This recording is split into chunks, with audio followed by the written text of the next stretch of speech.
It begins not with a reactor hum or a train screeching into Midgar, but with the hush of parchment and candlelight. Picture a circular table hewn from ancient oak, 13 seats, none higher than another. Around it, knights sit in polished steel and swear vows of valor, honesty, and sacrifice, while a wounded king watches the dream he built slip through his fingers. That's the birthplace of the Western chivalry myth. Arthur, Camelot, and the Round Table, an ideal of equality destined, inevitably, to fracture under the weight of human contradiction. But centuries later, on a different planet, in a game defined by neon grime and corporate greed, those same ideals return in the form of glittering red materia. Knights of the Round isn't just Final Fantasy VII's most devastating summon. It is Camelot resurrected, an ancient hope briefly resurfacing in a world that's forgotten how to hope. King Arthur's story is adhesive. It binds courage to flaw, justice to tragedy. The Round Table was meant to erase hierarchy, yet betrayal bloomed between its planks. Lancelot's forbidden love, Mordred's rebellion, the Grail forever out of reach. Camelot's perfection was an illusion, but the quest for it shaped every knight who dared to sit in those humble chairs. Even the idea of the Grail quest has echoed in Final Fantasy VII. It was never truly about the cup, just as the Round Table was never just a table. They were symbols, goals too lofty to reach, but too sacred to ignore. In Final Fantasy VII, the world doesn't speak in holy relics, but in weapons, reactors, and Genova cells. And yet, the echo of something higher, something nobler, still calls out from beyond the edge of the map. Final Fantasy VII draws that same outline in Starlight and Steel. When we first meet Shinra's world, nobility is a marketing slogan and knights are extinct. The promise of unity has been replaced by Mako pipelines. Yet buried beyond the map's edge lies a relic that remembers what unity once felt like. Actually finding Knights of the Round is a pilgrimage. The Round Island cannot be reached by Highwind or Tiny Bronco.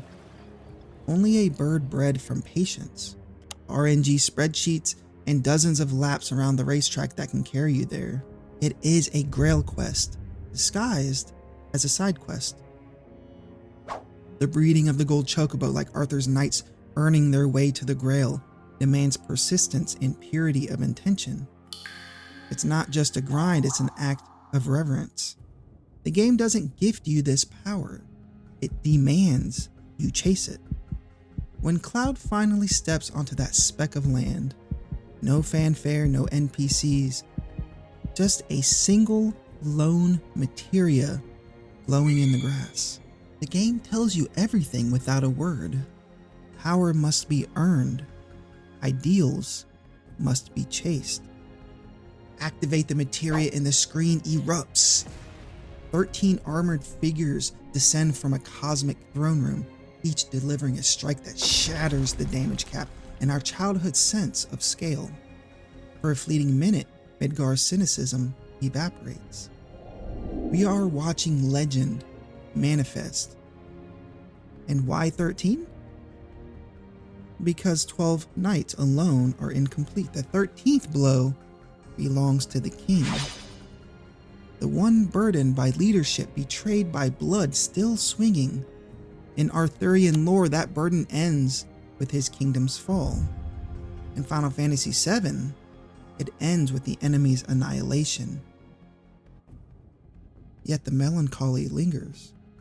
Power this pure never arrives without a note of regret. Just as King Arthur was mortally wounded in battle, and taken to the Isle of Avalon, neither dead nor truly alive. Knights of the Round in Final Fantasy VII feels like a summon out of time. It doesn't belong to the world of science and Shinra. It's mythic, eternal, a flicker of Avalon rising from the ocean waves, a vision of what power could be had it not been corrupted. Camelot's ghosts linger inside every party member, even if they never wear plate mail. Cloud as Lancelot, unmatched with a blade, honorable to a fault, but fractured by identity and secret guilt. Tifa carries the quiet devotion and restless heart of Guinevere, holding the group's emotional center while questioning where loyalty ends and longing begins. Barrett fights like Gawain, fierce, outspoken, driven by a code he defines on the fly. Aerith walks the path of Percival, the pure seeker whose innocence opens the door to something holier than victory. Red 13 watches like Galahad, ancient soul in youthful form, destined to witness history's long arc after everyone else is gone. And Sid, he's our Sir Kay, our grouchy, rough-edged steward who keeps the campfire burning when ideals run cold. And Vincent broods in the shadow of Tristan, romantic tragedy personified, forever mourning the life he forfeited. And Yuffie, half trickster and half hero, channels Sir Bors, impulsive, unpredictable but devout when the stakes finally crystallize. And then we have Cait Sith, perhaps, as Merlin, a manipulator from the shadows. Hear me out. Merlin wasn't a knight, but he was the puppet master, often guiding Arthur's fate from behind the scenes. Cait Sith as Reeve is literally a behind-the-scenes operator working inside Shinra while helping Cloud's group. Both walk a strange line between allegiance and betrayal. Cait Sith initially betrays the party but ultimately stays loyal, just as Merlin's guidance often walked the line between help and manipulation. And no mapping is perfect. That's the magic. It's obviously not a one-for-one comparison, but that's the fun part, right? These characters are not reincarnations, but reflections. Shards of a table long since splintered. When they finally summon the knights, they're not calling on distant ancestors.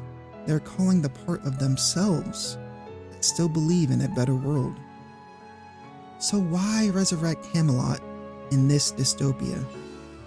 Because Final Fantasy VII is, at its heart, a story about fallen systems, corrupt corporations, failed experiments, heroes who weren't who they said they were. Knights of the Round offers a glimpse of the opposite, a system built on honor. Even if that honor proved impossible to sustain, the aspiration is what mattered.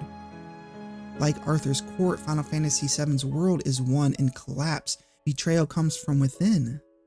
Legends fall, and yet the mere memory of something better, of a round table of justice and courage and equality, becomes a spell more powerful than any weapon. From what I remember, the summon delivers more than 130,000 damage, which is a lot in Final Fantasy VII, the original. But it also delivers perspective. It reminds us that legends endure precisely because reality falls so short. We keep retelling Arthur's downfall for the same reason we keep chasing gold chocobos. The pursuit shapes us, even if perfection remains just out of reach. Round Island disappears behind Cloud as quickly as it arrived, swallowed by ocean mist. Yet the idea it represents, courage assembled in a circle, each voice equal, lingers long after the credits.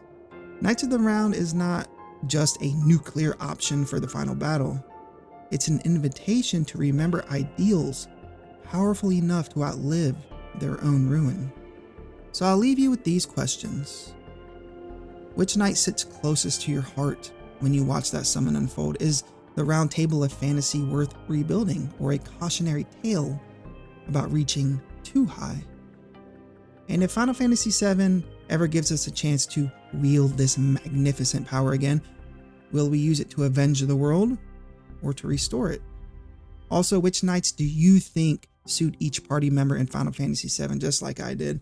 That part is fairly subjective, so go crazy in the comments. Also, let me know, who do you guys think would be King Arthur? I deliberately left that one out so that you guys can answer in the comments.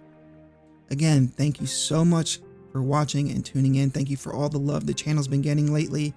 And if you enjoy unearthing the mythology and deeper themes buried within our favorite games, give the video a like and subscribe for more. And let me know also in the comments, what games do you think carry hidden myths or stories that are worth exploring? I'm always looking for the next legend to dive into. Have an amazing day, and God bless.